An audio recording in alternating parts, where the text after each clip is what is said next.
اور حدیث لکھنا یہ بھی نبی صلی اللہ علیہ وسلم کے زمانے میں اس کا بھی معمول تھا. کچھ حدیث لکھنے والے تھے, کچھ حدیثوں کو یاد کرنے والے تھے. سب سے پہلی بات, امام بخاری رحمہ اللہ نے اپنی کتاب صحیح بخاری کے اندر ایک کتاب قائم کیا, کتاب العلم. اس کے اندر ایک باب باندھا ہے, باب کتابت العلم, علم کے لکھنے کا باب.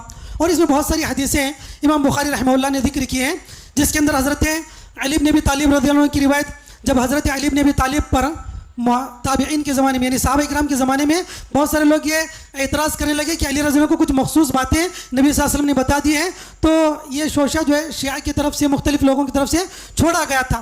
تو ایک تابعی نے, ابو جحیفہ نے حضرت علی سے پوچھا کیا واقعی یہ بات صحیح ہے؟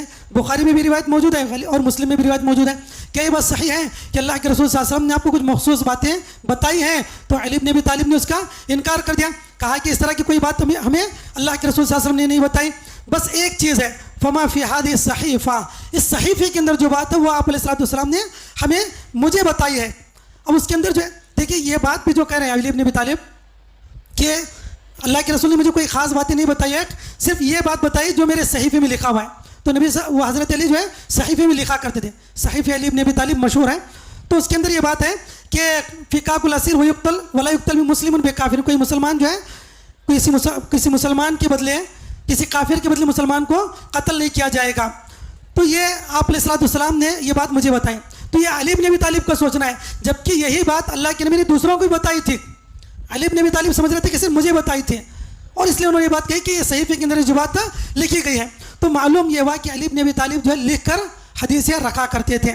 اور اسی طرح بخاری کی حدیث بھی مشہور ہے, حضرت ابو ہریرہ رضی اللہ عنہ نے کہا کہ صحابہ اکرام کی جماعت میں شاید کہ مجھ سے زیادہ حدیثوں کو یاد کرنے والا, جاننے والا کوئی نہ ہو. ہاں ہو سکتا ہے عبداللہ بن عمر بن عاص ہو.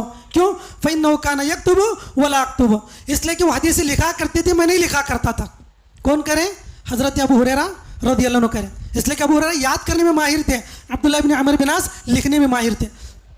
تو اس سے بھی بات معلوم ہے نبی صلی اللہ علیہ وسلم کے زمانے میں حدیثیں لکھی جاتی تھی, حدیثیں یاد بھی کی جاتی تھی, حدیثیں لکھی بھی جاتی تھی.